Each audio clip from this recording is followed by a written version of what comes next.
Hey friends, all right, let's talk about cruise embarkation day, aka one of the best days of the year. It's the day you've been dreaming for, planning for, and packing for, but hopefully not overpacking, but we're going to get to that in another video. Today, I am walking you through exactly what embarkation day looks like, step by step, everything that you can expect, and then some tips and tricks to make it smoother, quicker, and less stressful. This is especially helpful if this is your first cruise. I've got you. Hi, I'm Carrie and welcome to my channel, or welcome back. I am a cruise addict, a travel agent, and your go-to gal for all things cruising tips, tricks, and real talk reviews. If you love cruising, make sure to subscribe to my channel as I drop new videos every week and you don't want to miss out. All right, let's get into embarkation day. And the first thing first is arriving at the port.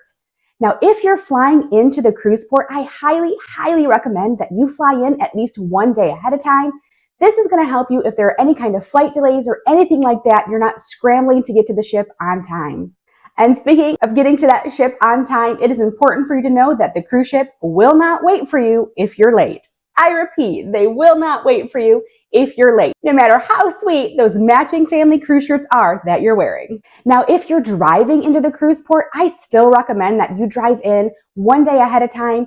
Otherwise, you're going to have to get up really early in the morning to drive in, because you need to plan for things like traffic, parking, and of course, there's that inevitable, hey, wait, did I remember to turn off my iron before I left the house? Moments. The earlier you leave, the less stressful it's going to be for you to get to that cruise port on time. Okay, let's talk about the arrival time windows. Now, you need to check in via the cruise line's app about 30 to 45 days before your cruise starts, and this varies depending on the cruise line that you're going on. Once you check in online, you're going to get a boarding time, and this is usually anywhere from like 10 or 10:30 a.m. all the way up to like 1, 2 p.m. Just really, again, depends on the cruise line and the size ship that you're on. That makes a difference. Now, I do recommend that you stick to the time that the cruise ship assigns you, because if you show up too early and there's a lot of people there waiting, you're likely going to be waiting a longer amount of time. Sometimes there's going to be like a waiting room that you're going to have to sit in before they call your time to board. So if you don't like lines, if you don't want to wait extra, definitely stick to that arrival time that the cruise ship gives you. Now, keep in mind that not all cruise ships assign a boarding time. So if we take Princess Cruises, for example, they're not going to give you a boarding time. All you're going to do through the app is you're going to get ocean ready, and this is where you fill out just a whole checklist of items before you travel with them. And then when you show up to the port, you're either going to be in their green lane, which is you're good to go, you've completed that online check-in, you're ocean ready, you've got your medallion, or you're the blue lane, which is you may need help filling some things out or you have to pick your medallion up.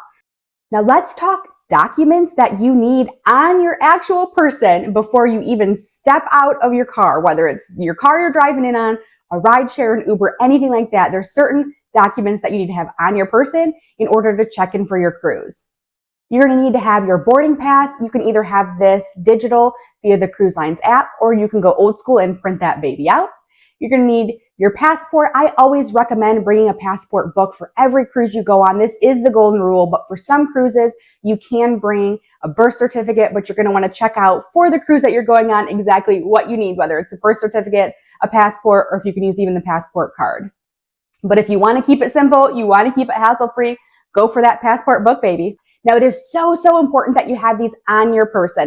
Now, when I say have these on your person, I mean you do not have these important documents in your luggage that you're handing to the porter that are going to be delivered to your room. Because the last thing you want is going to check in for your cruise and they're like, hey, can we see your passport? And you have that, oh, snap moment. You left it in your luggage.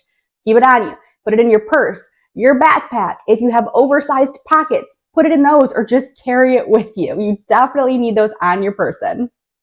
So after you get to the port, and you've given your luggage to the porter, you have all of your important documents on your person, the next step is for you to go through security. Make sure that you don't have anything on you that is not allowed by the cruise line. So check all of your luggage, your backpack, and everything. If you've done any other trips ahead of time, make sure you don't have anything on you that it's going to get confiscated or is going to prevent you from being able to board. There is a whole list of prohibited items on each cruise line's website, so definitely check that out. After security, you're going to check in with the cruise line. Now, if you've already checked in online and you filled out any questionnaires that they've had online, this is a really quick process. You're just going to go up and you're going to show them your boarding pass, you're going to show them your passport, and you're going to be able to head right to the ship and board. This can take anywhere from, I'd say, 30 minutes to an hour. It really depends on the cruise ship that you're going on, how many people are there, the time of day, for how long that it takes. So definitely pack your patience, maybe pack some snacks and some water, and enjoy your day. It's embarkation day. This is a fun, happy day. So now you're on board the ship. What do you do? When you first walk on the ship, you're likely going to be hearing music. It's going to be a very fun, upbeat vibe. Everyone is excited to start their vacation. So soak it in, relax. You have made it on the ship.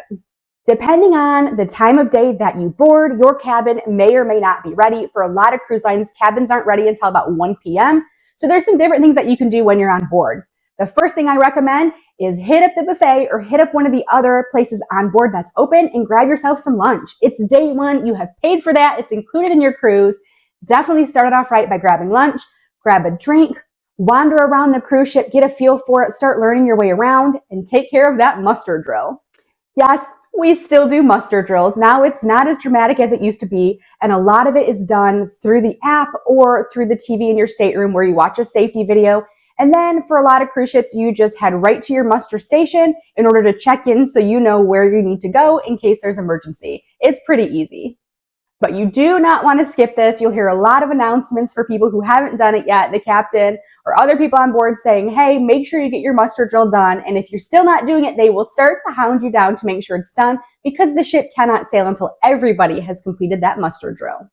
And here are a few rapid fire tips to finish this out. For embarkation day, definitely wear comfy clothes. I don't recommend dress into the nines. Wear shorts, wear a t-shirt, wear your bathing suit if you want to get into the pool right away, but definitely be comfortable. Bring a water bottle with you because if you're waiting in line before you board, you're definitely going to get thirsty, especially if you're sailing in the Caribbean. It gets hot out there. You got to stay hydrated. Bring some small bills with you, anywhere from dollar bills to $5 bills so that you can tip if you need to. A lot of times, if you're doing a ride share, where you're doing Uber or anything like that, you'll probably want to tip your driver, or if you're dropping your luggage off with the porter, that's an opportunity for you to tip as well. Definitely don't stress about being the first one on the ship. It's not a race. Pack your patience, relax, just enjoy the journey. It's going to be a great vacation. That's it. Now, embarkation day can feel a little chaotic, especially depending on the size cruise ship you go on and the time of day you show up. It can feel a little chaotic with the amount of people there. Just go with the flow. Relax, enjoy yourself. Once you're on the ship, you are golden and ready to start having a fantastic vacation. Let me know in the comments what other questions you have about embarkation day, or if there's any other tips that you have for making embarkation smooth sailing. I hope this helps. I'll catch you on the next cruise.